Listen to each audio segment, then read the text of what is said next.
Mesdames, Messieurs, bonjour. Dimanche 19 septembre 2021, nous recevons dans votre émission le jury du dimanche. iRadio, la première radiovision du Sénégal, ITV et iMedia.sn. L'honorable député Aymérou Gningue, bonjour.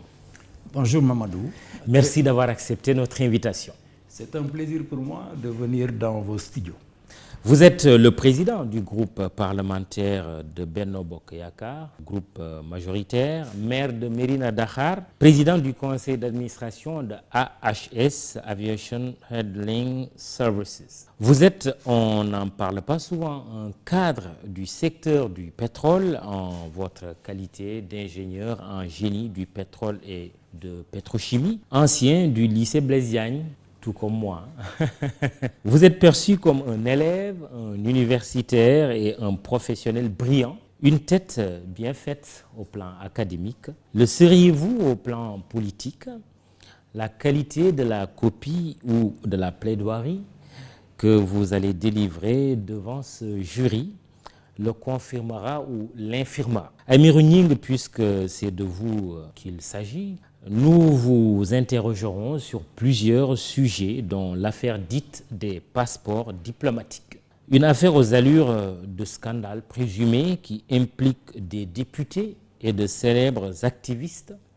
Un scandale vraiment, ou serait-ce alors et encore d'un complot ourdi contre le mouvement Y en a marre? Certains le pensent. L'homme de la semaine que vous êtes donc, Aymérou Gningue, en vos fonctions de président du groupe parlementaire de la majorité, est donc l'invité du jury du dimanche. Première question, nous commencerons d'abord par Touba, le Magal qui va se tenir le week-end prochain, la visite du chef de l'État ce samedi avec l'inauguration d'un nouvel hôpital de niveau 3. Cette visite du chef de l'État dans le sillage des autres, est-ce qu'elle a quelque chose de particulier? Je vous remercie Mamadou. C'est une visite qui est importante. Comme vous l'avez si bien dit, c'est dans le sillage de tous les autres. L'histoire se répète encore une fois.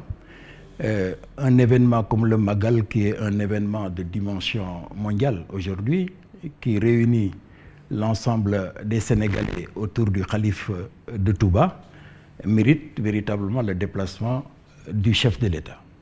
À cela s'ajoute, vous savez que le président de la République a des programmes qu'il déroule au niveau des cités religieuses, et entre autres programmes, il y a l'hôpital de niveau 3 qui doit être inauguré à Touba, qui est un outil important pour la préservation de la santé des Sénégalais et surtout des résidents de Touba. Parce qu'en termes véritablement de densité, vous savez que Touba, en dehors de Dakar, et le village, c'est parce qu'on ne lui donne pas un statut de ville.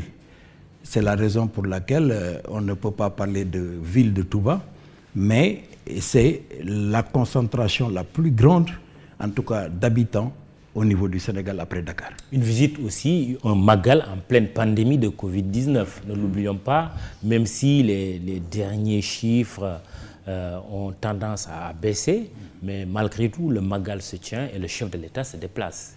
Je crois que c'est important. Le président de la République avait très tôt, dit qu'il nous faut vivre avec le virus du corona. Pourquoi? Parce que le Sénégal, de par la structuration de son économie, de par les questions de solidarité qui nous lient, les questions de foi qui s'expriment de façon exceptionnelle dans notre pays, font que les mesures restrictives qui peuvent se faire en Europe ne peuvent pas se dérouler dans les mêmes formes au niveau du Sénégal. Le paradoxe avec la maladie, c'est qu'on dit éviter les rassemblements, oui, mais on dit en même temps il faut apprendre à vivre avec ou en présence du virus. Oui, oui. Les deux. Oui. Éviter les rassemblements, oui, c'est d'abord respecter, mais quand on respecte les mesures barrières, de façon à ce que les gens, évidemment, utilisent les liquides justement hydroalcooliques, quand les gens mettent les masques, quand les gens évitent, effectivement, respectent une certaine distanciation. C'est vrai que dans un événement comme le Magal, c'est très difficile de faire respecter. Mais comme le disait le père Lebré, la question de foi est une question individuelle. C'est très difficile, véritablement, dans ce domaine, de réglementer et dans ce domaine de légiférer. Je crois qu'il faut donner les bons conseils, et le premier à donner les conseils est le khalife général des Mourides, qui lui-même a exigé que les gens respectent les mesures barrières à travers notamment son porte-parole, mais c'est aussi l'État qui a déployé des moyens importants en mobilisant toutes les structures de santé pour que, en tout cas, cet événement puisse gérer de la meilleure des façons. Touba placé sous haute surveillance sanitaire, est-ce qu'on peut le dire? Oui, Touba véritablement placé sous haute surveillance sanitaire, avec des équipes qui se sont déplacées, avec des équipements qui ont été mobilisés, et justement avec cette occasion-là qui nous permet aussi, parce que l'occasion fait le larron, de venir inaugurer un hôpital de cette dimension qui aujourd'hui a 300 lits extensibles à 500 lits. C'est un formidable investissement qui est réalisé là. Il faut vacciner aussi la population. Et ça, c'est la responsabilité de l'État. On est encore loin des 50%, voire plus dans d'autres pays. Oui, vous connaissez le problème. Et c'est un problème de fracture entre les pays du Nord et les pays du Sud. D'aucuns même s'en plaignent parce que là, au Nord, on parle déjà de troisième vaccin. Alors qu'au Sénégal, en Afrique de façon subsaharienne, de façon générale, on est à moins de 5% du niveau de vaccination. Oui, voilà des questions. Ce qui ne se justifie pas aussi, oui, c'est vrai, il y a une fracture vaccinale, mais il faut quand même que nos États prennent aussi leurs responsabilités, surtout qu'une quatrième vague n'est pas exclue. Mais rien n'est exclu. Ce qu'il faut aujourd'hui, à l'état où nous en sommes, oui. Il y a deux choses qui peuvent nous sauver. Le vaccin nous préserve des cas graves de maladie. Donc il faut vacciner. Le mot d'ordre partout dans le monde, c'est vacciner. Vacciner au maximum de façon à avoir une sorte d'immunité collective. Maintenant, au-delà du vaccin, il faut aussi continuer à respecter les mesures barrières. Le vaccin, on ne se lèvera pas demain pour avoir un taux vaccinal de 50 à 80%. On est déjà très bas. Mais il faut continuer en mobilisant les moyens, c'est ce que l'État est en train de faire, en mobilisant les moyens budgétaires nécessaires pour acheter des vaccins, mais aussi, je crois qu'il y a le jeu de la coopération internationale qui fait que de plus en plus, il y a un flux de vaccins qui vient dans nos pays. Parler de Touba, c'est parler aussi de la problématique récurrente de l'eau. Aujourd'hui, nous sommes aussi au courant que le réseau d'adduction d'eau à Touba est un réseau vétuste qui daterait de 1946. L'État doit aller vers un réseau beaucoup plus moderne et on sait que ça va nécessiter plus de 100 milliards de francs CFA. L'Assemblée nationale suit ce qui se passe à Touba. Je donne l'exemple de la vote de la loi qui fait du jour du Magal un jour férié, chômé et payé. Est-ce que l'Assemblée s'implique sur ce dossier de l'eau pour le régler définitivement, mais on sait que derrière, il y a le fait de faire payer la population. Est-ce que l'Assemblée est saisie de ce dossier? Mais vous posez le problème. La question de l'adduction d'eau dans Touba et ses agglomérations est une question centrale qui ne peut pas être réglée simplement par le fait de creuser des forages. La concentration de forages qu'il y a à Touba est la concentration la plus dense dans l'ensemble de l'étendue du Sénégal. Mais la question, c'est que la gratuité de l'eau ne peut pas régler la question de l'eau au niveau de Touba. Il faut arriver à mettre en place un système où l'eau devient une eau payante, de façon à pouvoir générer des ressources capables de supporter les investissements de croissance qui sont des investissements qui viendront fatalement. Parce que on parle de plus de 100 milliards. Ah oui. 114 milliards, justement, 120 milliards. Le problème, parce qu'il faut aller tirer l'eau un peu plus loin, à une quarantaine de kilomètres. Vous savez, si le mécanisme est bon, si on met en place un business plan capable de générer des ressources, la mobilisation de l'investissement de base est toujours possible. Oui. Est-ce que le khalife est sensibilisé sur cette question? Mais je crois qu'il y a un processus qui doit être enclenché pour justement non seulement mobiliser, sensibiliser le khalife, mais sensibiliser les populations. Vous savez, vous ne pouvez pas être dans un pays où l'eau est gratuite à Touba et qu'on puisse quand même faire face à l'ensemble des investissements de croissance qui sont nécessaires dans cette zone. Très bien. À mon avis, il faut mettre en place un business plan, il faut mettre en place un système qui soit un système cohérent, capable véritablement en tout cas d'équilibrer le secteur de l'eau à Touba pour pouvoir justement faire les investissements nécessaires. Parler des cités religieuses, c'est parler aussi de Tivaouane, la capitale du tijanisme au Sénégal, avec les travaux d'achèvement de la mosquée engagée par le khalife général Serigne Babacar Sy Mansour. On sait qu'il demande à tout un chacun de contribuer s'il en a la possibilité, mais est-ce que ici, sur ce point précis, le gouvernement du Sénégal a mis la main à la poche?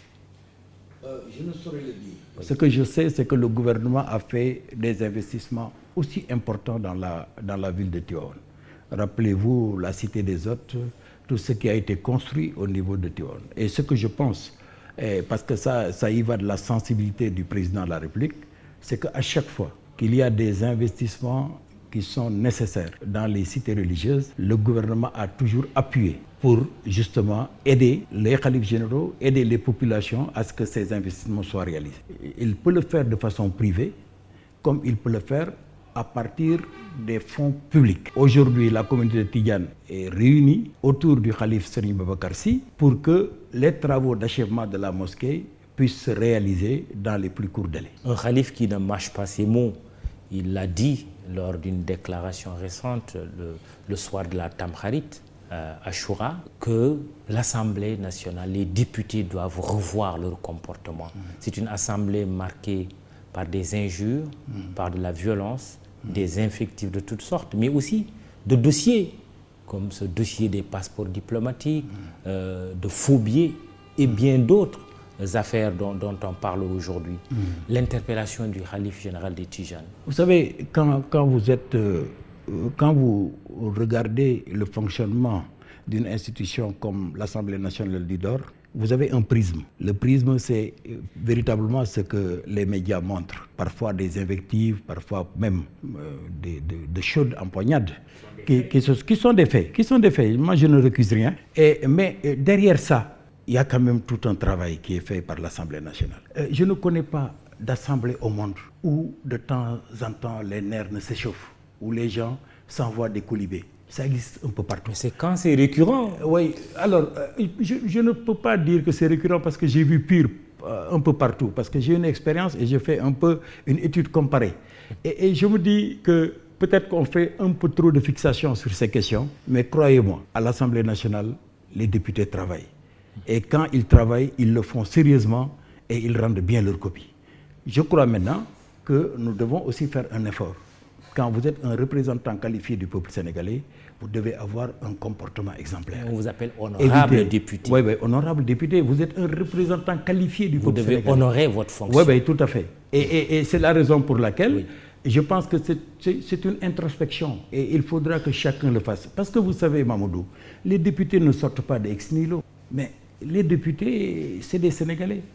Ils ont donc et les qualités des Sénégalais et leurs défauts. Maintenant, quand vous êtes à un niveau où vous êtes choisi pour représenter le Sénégal, vous devez quand même faire un travail d'introspection et chercher quand même à être un exemple dans votre comportement de tous les jours, dans vos attitudes et dans ce que vous devez faire et ce que vous ne devez pas faire. Je pense que c'est un problème là qui interpelle la conscience individuelle des gens, mais aussi leur conscience collective. L'affaire des passeports diplomatiques, certains députés sont cités, Mamadou Sall, Boubacar Biaye, on parle aussi de Sadio Dansokho et même de 6 autres députés qui seraient impliqués en plus des 3 qui viennent d'être énumérés. Ne serait-on pas en présence d'un vrai ou d'une vraie assemblée Gates au Sénégal? Je ne sais pas. Seuls les résultats de l'enquête et la procédure judiciaire vont nous édifier.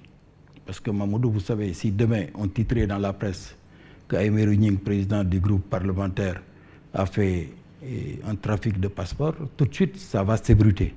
Et je suis convaincu là, assis devant vous, que celui qui le dit, il raconte des histoires. Maintenant, quand un problème se lève et qu'il y a des éléments probants, ça c'est la justice qui doit se saisir de ce dossier-là. Des enquêtes de police sont en cours. La justice certainement va être saisie. Laissons la justice faire son travail. Moi, au niveau où je me trouve, la seule chose dont je peux dire, que je peux assumer aujourd'hui la responsabilité suivante, c'est que le groupe que je dirige, qui est un groupe politique, qui comprend le président de l'Assemblée nationale, parce qu'il est membre de mon groupe, fera le travail qu'il faut à chaque fois que dans la procédure, il sera demandé à ce qu'on lève l'immunité parlementaire d'un député parce qu'il aura trempé de près ou de loin à quelque chose d'illégal. Vous pouvez compter sur moi que cette levée sera effective. Justement, et la plupart des députés cités, pour ne pas dire la totalité, appartiennent au groupe de la majorité. Oui, parce que vous savez, quand vous piochez sur 165, vous parlez de 5, il y a une forte probabilité que toutes ces personnes soient de mon groupe. Encore que je ne peux pas encore me prononcer sur ces questions parce qu'il y a un principe très sacré chez moi qui est le principe de la présomption d'innocence. Est-ce que l'Assemblée est saisie par le procureur d'une demande de levée de l'immunité parlementaire de ces députés cités? Non, à ma connaissance, non. Parce que, vous savez, Mamoudou, il y a d'abord une procédure. Le procureur passe par le ministre de la Justice, on le sait. Oui, mais même au niveau de l'enquête, qui est au niveau de l'enquête de police. Vous savez, l'article 51 de notre règlement intérieur dit la chose suivante. Elle dit que aucun député ne peut être poursuivi ou arrêté, parce que nous sommes dans le cadre de l'inviolabilité. Dans le cadre de l'inviolabilité, aucun député ne peut être poursuivi ou arrêté.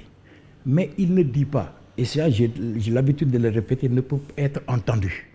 C'est pourquoi les députés aujourd'hui de la majorité qui sont cités, s'ils reçoivent une convocation de la DIC, c'est peut-être le cas, ils sont obligés d'aller répondre. Vous devez être au courant. Est-ce qu'ils sont entendus présentement dans cette affaire? Honnêtement, je ne sais pas. Ce que je sais, c'est qu'ils sont disposés à aller entendre, parce que moi, je ne mène pas les enquêtes. Parce que vous leur avez parlé? Oui, je les ai reçus. Oui, et ils sont disposés. En leur disant quoi? En leur disant, si vous recevez, en tout cas, une convocation de la police, vous devez aller répondre et donner les arguments que vous avez à la police. Maintenant, c'est après qu'un juge d'instruction est saisi.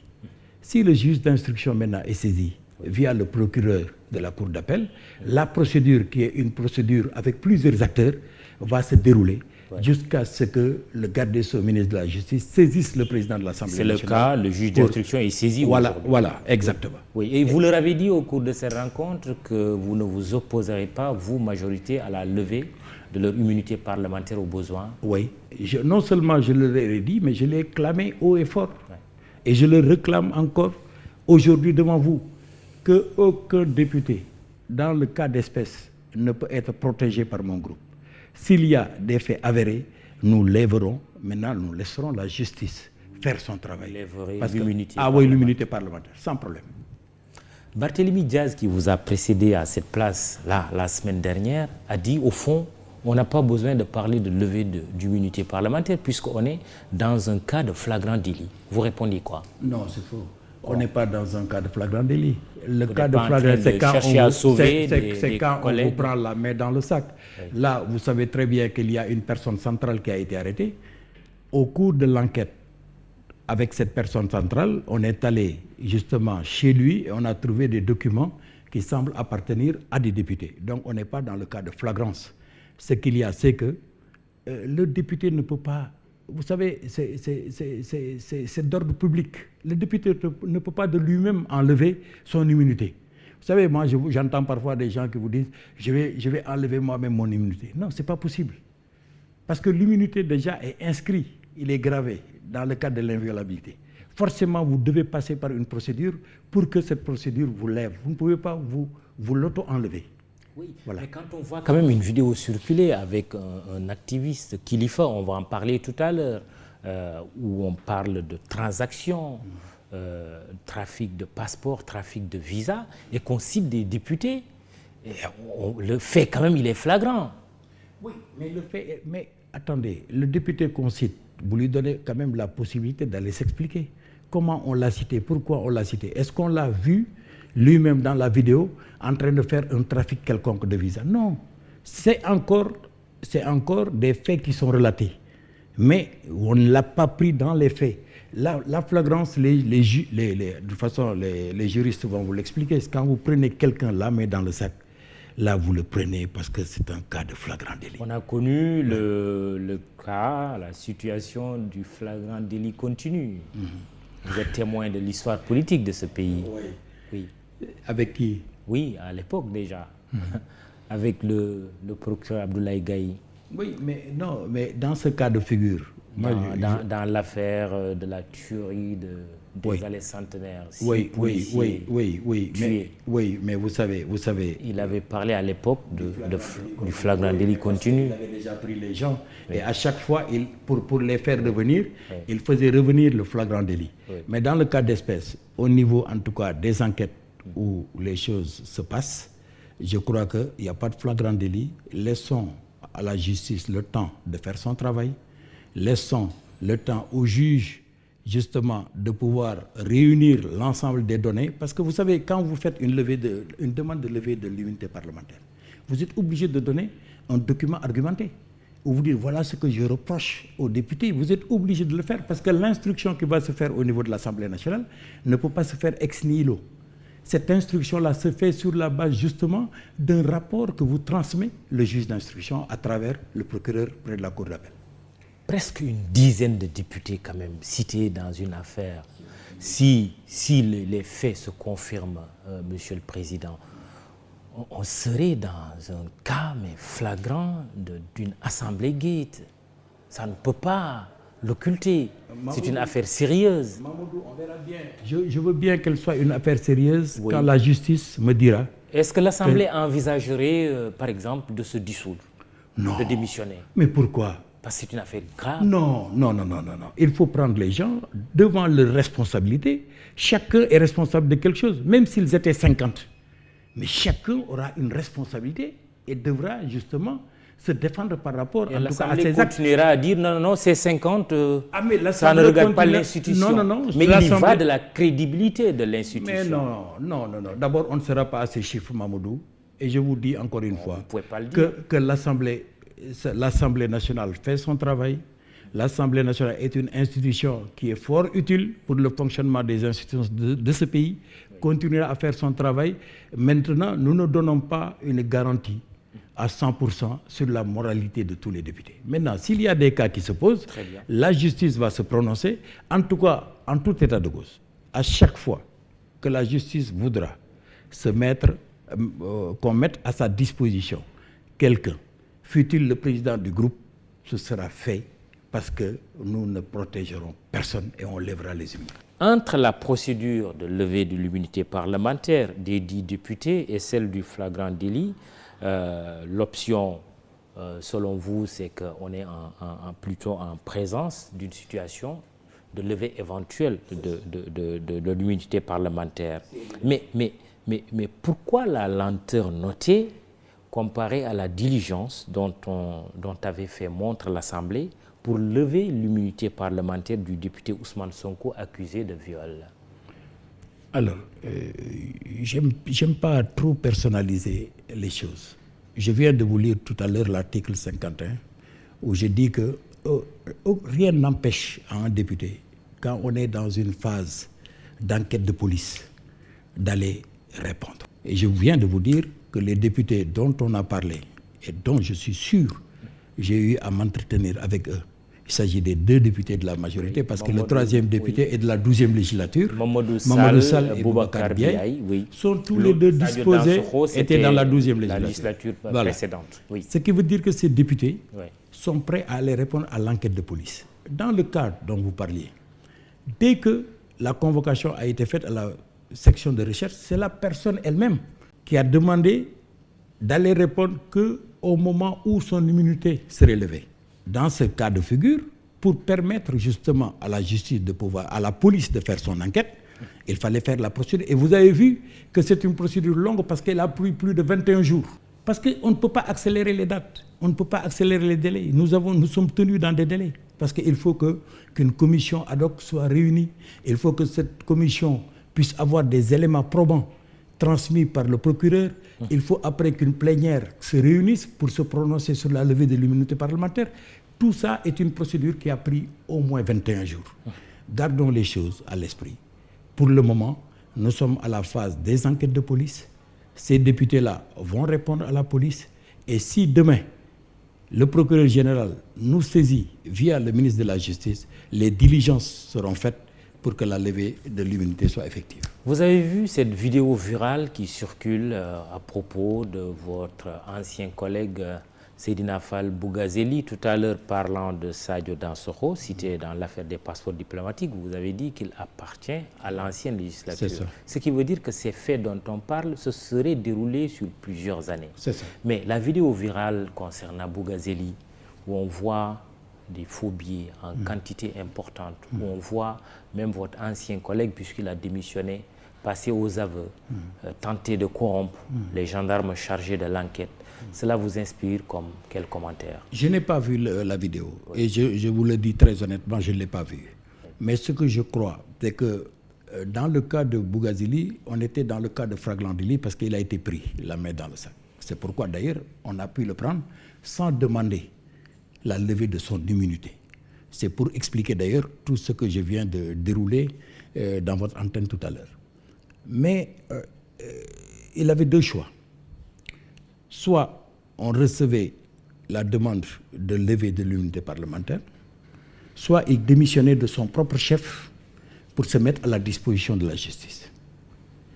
L'option 2 a été prise par lui. C'est de démissionner. Aujourd'hui, il n'est pas député du tout. Maintenant, il y a une procédure judiciaire. Et je dis vraiment, moi, je m'en tiens à ce qu'on appelle la présomption d'innocence. Nous avons une justice qui fonctionne. Nous avons des juges qui instruisent le dossier. Il a bénéficié d'une liberté provisoire pour des raisons, je crois, de maladie. Maintenant, le temps de la justice n'est pas le temps du politique, n'est pas aussi le temps de la presse. Mais il reste qu'il appartient au camp du pouvoir, même s'il n'est plus député. Il est militant de la paire, votre parti, le parti présidentiel. Oui, vous savez, moi, depuis que je suis à l'Assemblée nationale, on m'a demandé de gérer Benno Bokk Yakaar. Je ne parle jamais de l'APR, ni du Parti socialiste, ni de l'AFP. Je parle de Benno Bokk Yakaar. Tout député qui fait partie de notre groupe, qui fait partie de notre navire, en tout cas, est de ma famille. Et je le gère, et je les gère tous au même pied d'égalité.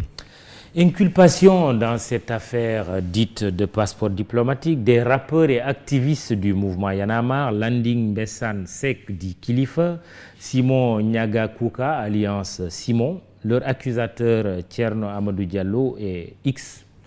Pas moins de 10 infractions retenues contre eux. Pour eux, le mouvement Y en a marre et d'autres acteurs politiques, notamment de l'opposition, il s'agit là encore d'un complot ourdi par le pouvoir.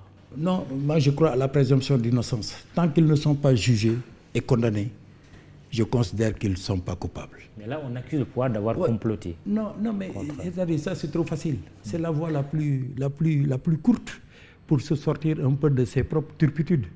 Ce que je crois, c'est qu'aujourd'hui, ils sont accusés, je ne connais pas le dossier. Et de toute façon, quand un dossier est en instruction, je ne me prononce jamais sur ces dossiers-là. Je laisse la justice faire son travail et la justice rendra le droit en date et heure adéquate. Maintenant, comme je tiens au principe qui est sacré de la présomption d'innocence, je considère que ces personnes-là ne sont pas condamnées. Ils sont dans le cadre d'une enquête. Le jour qu'ils seront condamnés et qu'ils seront condamnés définitivement, en ce moment, je pourrai parler de ce dossier. Mais pour le moment, c'est une affaire qui est pendante à la justice. Et je leur donne la présomption d'innocence, mais en même temps, j'attends que la justice se prononce, parce que je respecte trop la justice pour pouvoir me prononcer sur ces faits. Mais ce mouvement Y en a marre que vous connaissez, sans doute connu pour son engagement, on a vu les circonstances de sa naissance, on était à la veille déjà de l'élection présidentielle de 2012, le mouvement du 23 juin, ils y ont joué un rôle. Aujourd'hui, qu'ils soient cités dans une affaire comme celle-là, cela vous inspire quelle réflexion? Rien d'autre que c'est des Sénégalais. Dans les Sénégalais, vous avez des Sénégalais qui sont bons. On a les qualités des Sénégalais, on a les défauts des Sénégalais. Les Sénégalais, voilà, qui sont là, ils ne sont pas sortis ex nihilo. Voilà. Les gens qu'on arrête tous les jours parce qu'ils ont enfreint la loi, mais on peut les retrouver à toutes les stations de la vie. On peut même nommer un ministre qui se retrouve demain être un délinquant. Mais vous voyez, nous sommes des Sénégalais, c'est humain. Moi, je crois simplement... Mais en se gardant de banaliser non plus, Parce que quand on suit votre discours, ça peut devenir tellement banal qu'on va se dire, bon, c'est entre Sénégalais. Non, je ne veux pas banaliser. Je demande simplement à la justice de faire son travail et de nous dire le droit. Voilà, parce que quand des faits comme ça, qui sont des infractions au plan pénal, mais se passent, la justice instruit le dossier. Et eux, ils sont dans les dispositions peut-être pour avoir des avocats qui les défendent, et le juge va trancher cette question. Vous voyez bien que je suis très mal à l'aise de pouvoir prendre la place du juge sur ces questions-là. J'attends, moi je constate comme vous qu'il y a des choses que je déplore, mais j'attends véritablement que la justice se prononce. On a entendu un leader de l'opposition dire que une des personnes, un des activistes impliqué dans l'affaire, lui a rapporté une confidence disant que le procureur aurait dit si vous soutenez ce leader politique, en l'occurrence Ousmane Sonko, vous aurez des problèmes. Vous savez, Mamadou, on se respecte beaucoup tous les deux pour être à cette table-là et parler de choses pour lesquelles certainement vous avez vos sources. Mais moi, je les ignore parce que je ne peux pas parler sur « on m'aurait dit ». Je ne peux pas faire une émission avec vous sur du « on aurait dit ». Ce que je constate simplement, c'est qu'il y a apparemment, et ça, comme vous le dites, c'est factuel, parce qu'il y a des gens qui sont déjà sous mandat de dépôt, il y a un problème avec des passeports et des visas. Est-ce que c'est des passeports diplomatiques? Est-ce que c'est des passeports ordinaires? Est-ce que c'est de faux certificats de mariage? Tout cela, la justice va démêler ça et va situer les responsabilités des uns et des autres. À partir de cet instant-là, moi, en tant que citoyen, je viendrai me prononcer parce que la justice aura déjà fait son travail. On passe à un autre thème. Aymérou Gningue, président du groupe parlementaire de la majorité, il est l'invité de votre émission le jeudi dimanche et on parle du bilan de la 13e législature à 10 mois de la fin du mandat des députés. Quelle évaluation vous en faites? Écoutez, Mamadou, moi je pense que c'est une législature qui a bien travaillé. Qui a bien travaillé parce que je ne suis pas venu peut-être avec tout le recueil de tous les textes qui sont passés, mais je vais en citer quelques-uns, dont le plus important et qui m'a beaucoup impacté, c'était la loi sur le parrainage. C'est une loi qui était fondamentale, nécessaire pour pouvoir organiser des élections dans des conditions acceptables d'une démocratie comme le Sénégal. Évidemment, quand on parle de parrainage, il y a plusieurs formes de parrainage. Il y a des formes de parrainage par les élus, mais si on l'avait choisi à l'époque, peut-être qu'on n'aurait que 2 candidats. Et nous avions choisi de faire un parrainage citoyen. Cela a permis d'organiser quand même des sélections avec 5 candidats. Parce que je me rappelle, il y avait déjà des travaux qui ont été faits pour essayer de minuter. Si on s'était retrouvé dans une élection avec 17, 15, 20 candidats, et on se rendrait compte qu'on tiendrait peut-être une élection sur 2 jours, sur 3 jours. Donc ce filtre-là que nous avons mis en place est un excellent filtre. Et moi je considère que je vais le porter comme étant un bilan positif en tout cas de notre législature. Au-delà de cela, il y a notamment dans cette année qui vient de passer, des lois qui sont importantes. Je vais parler de la loi d'orientation sur l'aménagement et le développement durable des territoires. C'est une loi qui est extrêmement importante. À côté de ça, il y a eu la loi sur l'économie solidaire et sociale, qui est aussi une loi d'orientation. Le nouveau code de l'électricité et la loi qui organise justement le CRSE, c'est-à-dire qui est la cellule de régulation du secteur de l'énergie. Mais c'est des lois qui sont tellement fortes parce que nous sommes dans un pays où aujourd'hui les besoins sociaux en électricité, en énergie sont tellement importants que le président en a fait une priorité. L'aménagement du territoire devient, c'est-à-dire que voilà un pays qui n'a jamais eu un plan d'aménagement du territoire et qui aujourd'hui se dote de cet outil qui doit permettre justement de gérer les territoires et de mettre en œuvre la politique d'équité du chef de l'État. Voilà, ça c'est vraiment des questions importantes qui ont traversé notre législature. Oui, et ce qu'on remarque le plus souvent, c'est des lois qui sont d'émanation gouvernementale. Oui, c'est vrai. Vous n'utilisez pas beaucoup, presque pas du propositions. Tout, la proposition de loi. Oui, je vais vous expliquer pourquoi, Mamadou, parce que c'est très simple. Oui. Encore qu'il y a une proposition de loi sur la sécurité routière qu'un député de mon groupe, apparenté à mon groupe, a déjà déposé et pour lequel le bureau de l'Assemblée nationale. Mais c'est tellement complexe. Vous savez, quand un ministre est nommé, il vient avec son cabinet. Il trouve une administration rodée, avec des conseillers, avec des techniciens qui sont dans le département ministériel. Un député, quand il vient, il n'a personne. Jusqu'à une date récente, on n'avait même pas d'assistant parlementaire. Maintenant, on a un assistant parlementaire par commission. Nous sommes 14 commissions, donc nous avons 14 assistants parlementaires. Ailleurs et dans d'autres pays, chaque député a un assistant parlementaire. Parce que quand vous faites une proposition de loi, il ne s'agit pas simplement de faire la proposition. Si la proposition a une incidence financière, vous êtes obligé d'inventer les voies et moyens de trouver des ressources de compensation par rapport à la loi. Des universités et des instituts à votre disposition qui font des études même gratuitement que vous pouvez aller chercher. Oui. Mais vous savez, la gratuité ne donne rien. Vous le savez, vous êtes très professionnel pour le savoir. La personne qui peut être à votre service doit être une personne qui est payée par l'institution et qui, à tout moment et à chaque fois qu'il y a un dossier, non seulement il va vous aider pour faire des propositions de loi, mais il doit même vous conseiller pour comprendre parfois les projets de loi qui sont en jeu. Oui. Mais retenez, surtout quand il y a des incidences financières. Mais retenez quelque chose, et ça je vais vous le dire. Et c'est un scoop que je vous ai réservé. Bon, merci. Alors je vous dis, de toutes les législatures du Sénégal, les amendements qui ont été portés par cette 13e législature, jamais aucune autre législature n'a porté autant d'amendements. Depuis que le Sénégal est Depuis que le Sénégal est le Sénégal. Vous en êtes à combien? Mais on a à plus de 80 amendements sur des projets de loi. Et des projets de loi pour lesquels les impacts sont directs vis-à-vis de la population sénégalaise. Prenez par exemple le cas sur le code de l'électricité. On a fait plus de 20 amendements sur cette loi. Quand vous regardez le plan, par exemple la loi d'orientation sur l'aménagement du territoire, on en a fait plus de 17 amendements. Ça veut dire quoi? Ces amendements qui sont faits par les députés, ça veut dire qu'il y a une appropriation du projet de loi par le député qui se l'approprie et qui voit et qui l'adapte par rapport justement au vécu qu'il a par rapport à son territoire pour l'adapter. Et qui est ce député qui a fait une proposition de loi, en tout cas qui est dans le circuit sur la sécurité routière, puisque les accidents, on en parle beaucoup. C'est Soané. Soané. Alioune Souaré. Alioune Souaré. Alioune Souaré. Député de la majorité. Il est apparenté à la majorité. Quelles sont les chances que cette proposition de loi puisse passer, surtout que c'est une question préoccupante? Non, elle va passer parce que... on voit le danger des camions, ces morts sur nos routes, c'est une question centrale. Oui, nous avons d'ailleurs reçu aussi un projet de loi du gouvernement. Nous verrons comment articuler et le projet de loi et la proposition de loi pour les intégrer en une seule loi.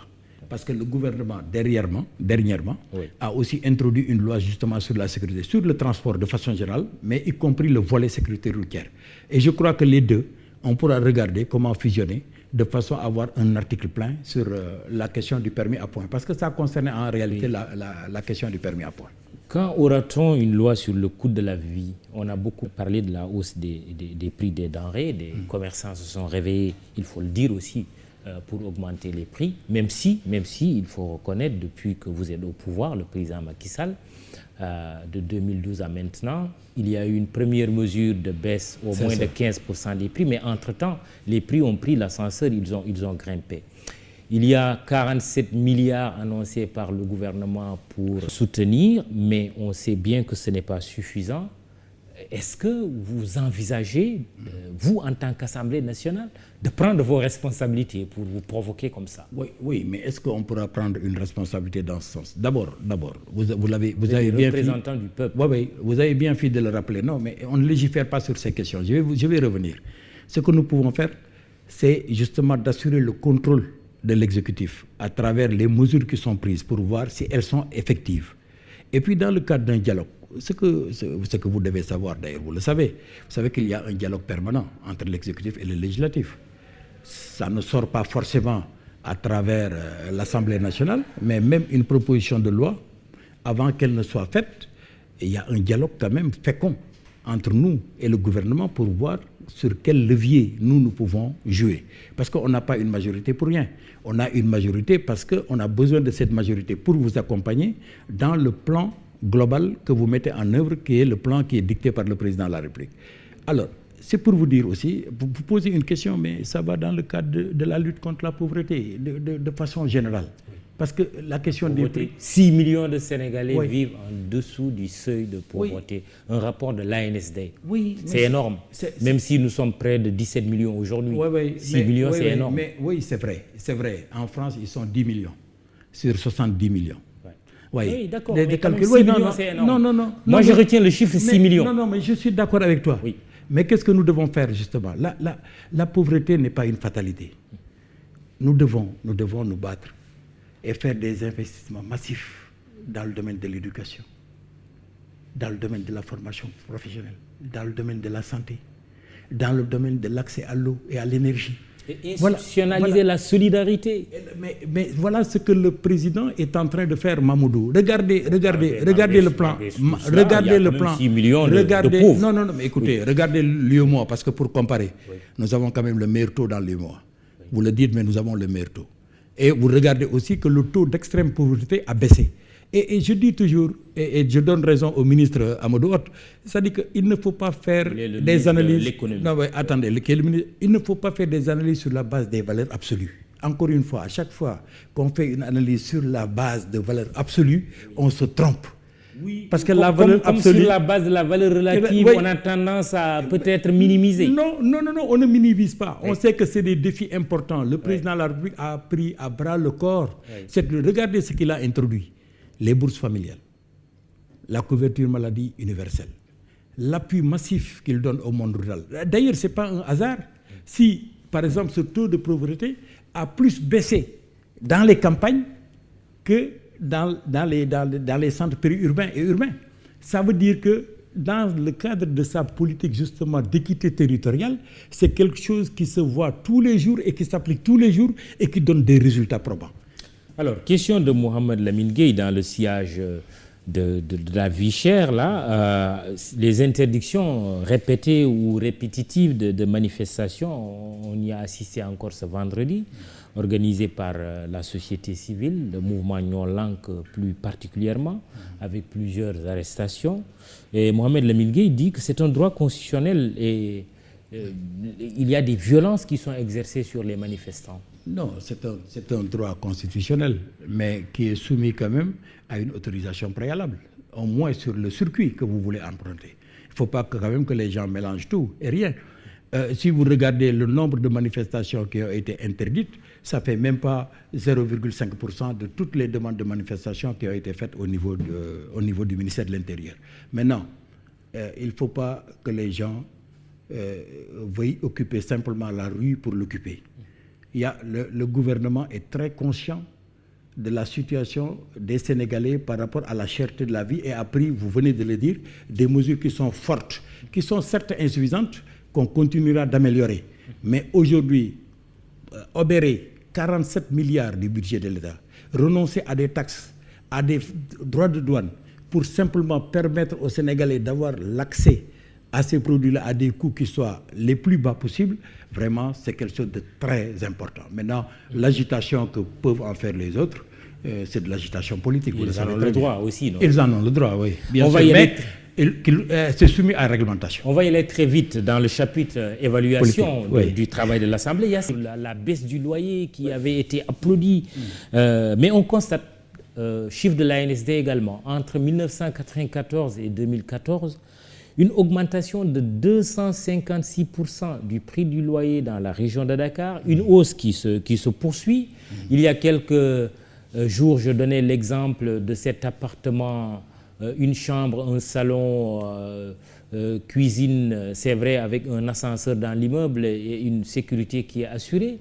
300 000 pour cet appartement, on demande 4 mois. Moi, je peux t'en trouver à 150 000. Laissez-moi terminer. Bon, sortez-nous cela.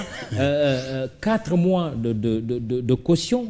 Des appartements qui coûtaient 150 000 aujourd'hui sont à 350 000 à Dakar. Vous ne pouvez pas nier que cette hausse, que cette loi sur la baisse du prix du loyer doit être revue.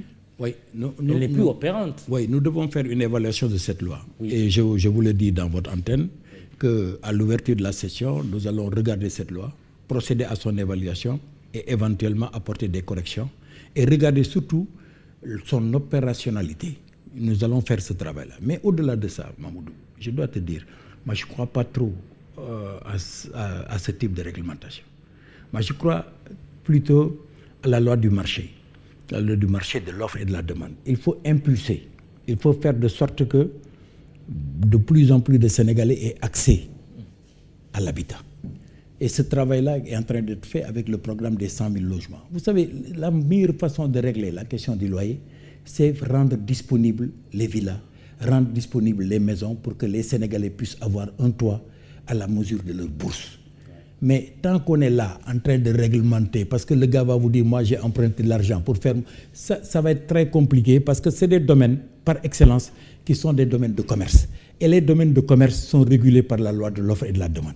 Maintenant, ça a été heureux que le Sénégal ait pu penser mettre une loi. On va procéder à l'évaluation de la loi. C'est comme d'ailleurs la loi sur la médecine traditionnelle qu'on n'a jamais votée, pour laquelle nous devons revenir. Ça fait partie des 2 lois qui sont les 2 grands chantiers du Parlement à l'ouverture prochaine. La loi sur la drogue aussi. Oui, la loi sur ça, on a criminalisé. Oui, d'accord, mais oui, vous l'avez criminalisé, mais avec des prisons qui se remplissent. Oui, mais maintenant, avec le bracelet électronique, vous le savez, nous avons voté la loi sur les aménagements de peine. Oui. Et avec les aménagements de peine, nous allons de plus en plus désengorger, vous le savez, les Sortez-moi cet appartement à 150 000 francs à Dakar. Oui, mais ça je vais vous le donner. Comme ça intéresse certainement beaucoup Vraiment, de gens je vais vous le donner. Je vais vous le donner. Et c'est où ça, dans quel quartier de Dakar? Mais c'est pas loin de vous. Bon. C'est pas loin de vous. Dans le pourtour du point, oui. La pièce, combien de pièces? 2 pièces, salon, chambre. Très bien. Salon, chambre, cuisine et toilette. Je vous promets que vous allez être envahi par des demandes de président du groupe parlementaire de la majorité et l'invité du jury du dimanche. On va attaquer le chapitre politique. Les élections locales arrivent, le processus électoral, le pouvoir accusé de fraude dans les inscriptions et dans le transfert d'électeurs. Mais on n'a pas transféré des Guinéens ni des Maliens. Les transferts, c'est des Sénégalais. Je vais vous donner mon exemple. J'ai plein de Mérina Dakharois qui sont à Dakar et qui votaient à Dakar. Si je peux les convaincre qu'il n'est pas nécessaire qu'ils votent à Dakar, il vaut mieux qu'ils fassent un retour au Bercail et que mon discours les accroche pour que ces mêmes personnes qui résident à Mérina Dakhar décident de quitter Dakar pour venir voter à Mérina Dakhar. Mais où est le problème? On en a eu 692 qui ont fait ce mouvement-là. Mais moi je dis c'est heureux parce qu'ils viennent participer avec moi au développement de leur terroir. Ils viennent s'impliquer en tant que citoyens dans le développement de leur terroir. À chaque élection au Sénégal, une surprise. Est-ce que cette fois-ci, ce ne sont pas les transferts d'électeurs qui vont peser sur la balance? Non, je ne le crois pas. Je crois que, très honnêtement, on avait parlé des ordres de mission et autres. Non, l'élection locale a ceci de particulier. Les ordonnances. Non. Aujourd'hui, les transferts d'électeurs. Je viens de vous donner un cas précis. Moi, je suis dans les faits. Je suis très factuel. Je vous ai même donné les chiffres de transfert chez moi. C'est 696. Et c'est réglementaire? C'est réglementaire, bien sûr, parce que c'est... la fraude? Non, du tout, parce que c'est des personnes qui sont déplacées pour venir. Candidat à votre propre succession à Mérina Dakhar? Je ne sais pas. J'attends la décision du président de la République parce que je suis dans un groupe qui s'appelle Benno Bokk Yakaar, qui est un groupe solide. Et ça nous permet justement de parler des investitures au sein de Benno Bokk Yakaar. Voilà. Et ces investitures, quelle sera la logique? On prend les mêmes et on recommence ou on verra de nouvelles têtes? Alors, je ne suis pas dans le secret parce que moi, je ne suis pas membre donc, de cette conférence des leaders de Benno Bokk Yakaar. Je n'y siège pas parce que mon leader, il siège, c'est le président Macky Sall.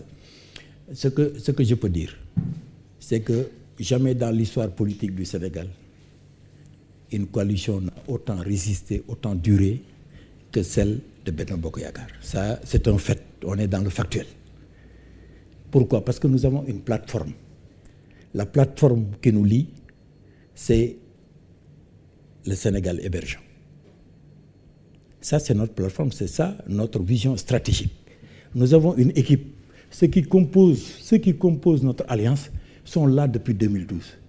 Et nous avons un bon capitaine, c'est le président Macky Sall. Mais l'APR, votre parti, accusé parfois de gourmandise vis-à-vis de ses alliés. Oui. Mais le président est un bon arbitre. Est-ce que vos principaux alliés, non, le PS, l'AFP, jusqu'au PIT, LD... Justement, le président est un bon arbitre. Oui. C'est un bon capitaine d'équipe. Oui. Et nous avons, comme dit le président Niass, un navire solide, on a une équipe soudée et on a un capitaine intrépide. Le capitaine intrépide, c'est le président Macky Sall. Et si le PS vous disait aujourd'hui qu'il veut garder Dakar? Je vais vous dire quelque chose. Mamoudou, et ça mérite réflexion. Nous sommes au Sénégal dans un régime présidentiel où le président est élu au suffrage universel. C'est le président Macky Sall. Donnez-moi un exemple d'un seul pays dans le monde où l'ensemble des institutions, en dehors de la présidence, est confié à des alliés. Il n'y a que le Sénégal qui a fait ça. Il n'y a que Macky Sall qui l'a fait. Je parle des locales. Je pose ma question autrement. Si le PS disait aujourd'hui qu'il veut garder Dakar, une façon de parler. On sait que Khalifa Sall, ancien maire, était socialiste. On sait ce qui s'est passé. Celle qui l'a remplacée, Soham Wardini d'ailleurs, qui appartient à l'AFP. Je ne sais pas si il milite toujours. Si ces deux partis, vous disiez, nous voulons garder la capitale Dakar. Oui. Vous répondriez quoi? Non, moi je ne répondrai pas. C'est le président qui répondrait. Mais ce que je lui connais suffisamment de sagesse. Oui. Suffisamment aussi d'ouverture et de générosité, qu'il regardera le meilleur profil et la meilleure équipe à mettre en place pour que nous puissions gagner. Son regard pourrait-il se tourner vers Amadou Ba, Abdoulaye Diouf Sarr, les deux noms qu'on cite le plus souvent? Personne n'est exclu. L'essentiel, c'est d'y aller ensemble, en équipe, et de pouvoir gagner. Coup d'État en Afrique, on en a connu un, mais avant cela, les coalitions de l'opposition aussi sont là. Vous avez peur de ces coalitions? Je crois qu'en politique, il ne faut jamais négliger un adversaire. Mais je ne peux pas me prononcer sur leur coalition parce que je ne sais pas ce qui les unit. Je viens de vous dire que la première condition d'une coalition, c'est d'abord d'avoir une plateforme, d'avoir au moins un plan qui vous unit. Nous avons la chance d'avoir un plan qui nous unit. Cela n'existe pas dans... Ah non, je ne crois pas. Je crois que, voilà. Toi, je m'y mêle. Y aurait-il des négociations avec les WAD? À ma connaissance, non. Mais vous savez, Mamoudou, à la station où je suis, moi, je ne suis pas dans le secret de Dieu. Mais quand le président parle de Gloria, beaucoup de gens ont pensé à moi, j'appelle de mes voeux. Moi, j'appelle de mes voeux. Oui. Parce que si vous regardez, si vous analysez la situation politique du Sénégal, vous allez vous dire que le SOPI originel est toujours majoritaire au Sénégal. Vous appelez de vos voeux quoi? Attendez, oui, je viens. Le SOPI originel est toujours majoritaire. Oui. À chaque fois que vous prenez les points de Macky Sall, vous prenez les points d'Idriss Seck, vous prenez les points de Karim Wade, de Abdoulaye Wade, vous les mettez ensemble, vous avez 80% de l'électorat. Donc moi, j'appelle de mes voeux à ce que la famille libérale se retrouve.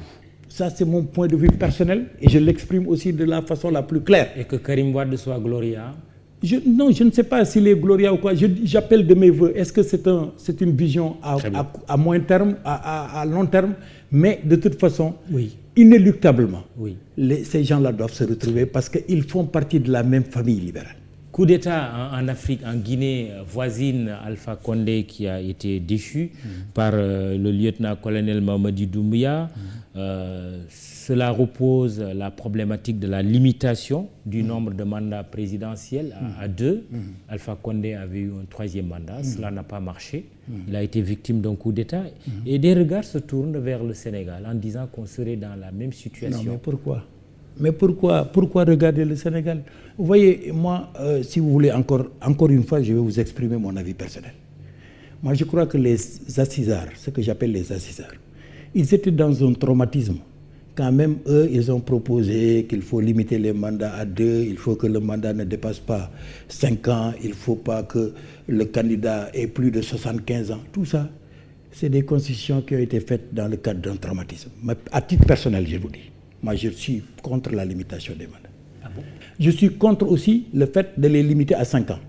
Je suis contre aussi Vous êtes pour quoi? Oui, mais je suis pour que à chaque fois que quelqu'un se présente et qu'il puisse... septennat? Oui, du septennat et qu'il peut se présenter une fois. Tant que le peuple est et que d'accord. Quoi, pour le cas du Sénégal d'aujourd'hui? Et même pour la limitation de l'âge à 75 ans là. Oui. Moi, je ne suis pas d'accord.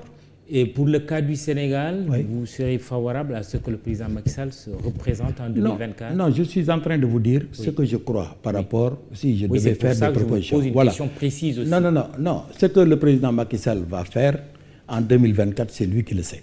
Ce que je sais simplement, c'est qu'à bonne date, la Constitution telle qu'elle est faite devra permettre de se prononcer sur la légitimité ou l'illégitimité d'un deuxième mandat du président Macky Sall. Qu'en son temps, vous aviez pensé que troisième mandat serait j'ai dit juridiquement, c'était possible. Très bien. Et j'ai dit juridiquement, mais j'ai pris la précaution de dire que seul le Conseil constitutionnel est habilité en ce moment à prendre la décision. La CEDEAO réduite quand même à 0. On a vu les huées essuyées par les présidents ivoiriens et ghanéens qui se sont rendus à Conakry. Ça ne vous laisse pas indifférent?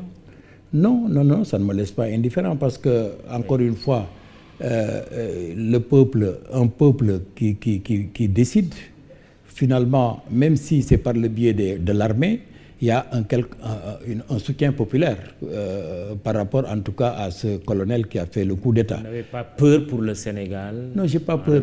Vous savez pourquoi? Vous savez pourquoi? Oui. Je vais vous dire ça. En 2010, pour les premières élections qu'il y a eu en Guinée, où ont participé véritablement des candidats civils, et qu'on a considéré que c'était des élections transparentes. Mais vous pouvez vous imaginer que le premier, qui était arrivé à 44%, a été battu par le second qui avait 18%, malgré les alliances qu'il a eues avec le troisième. C'est le Dalin Diallo face à Alpha Condé. Mais vous voyez, ça veut dire qu'il y a quand même d'autres problèmes qui sont des problèmes d'ethnie, des problèmes il y a des problèmes beaucoup plus graves au niveau de la Guinée. Ne comparons surtout pas la Guinée avec le Sénégal. Ça veut dire que, parce que c'est un exemple qui est très fort. Je n'ai jamais vu dans le monde quelqu'un qui arrive, qui avec 44%, être battu par quelqu'un qui a 18%, alors que lui, il était allié avec le troisième qui avait... Mais M. Dalin Diallo avait dénoncé une fraude aussi. Or, le Sénégal, il faut s'en féliciter, est encore un pays stable, un pays où ces considérations, en tout cas, ne sont pas prises en compte. C'est pourquoi le Sénégal ne peut pas être comparé à la Guinée. Merci. Aymérou Gningue, vous êtes le président du groupe parlementaire de la majorité Benno Bokk Yakaar, majorité à l'Assemblée nationale. Le jury du dimanche, Mahmoud Ibra Kane à la présentation, iRadio, ITV, imedia.sn justement, au texte Cheikh Moussa Sarr à la photo, Abdoulaye Silla, Masmoup à la réalisation, prise de son Iba Mar Sène. Merci à toute l'équipe technique, mais également à l'équipe digitale, Biram Pouy, Fatima Ba. Bon dimanche, rendez-vous dimanche prochain.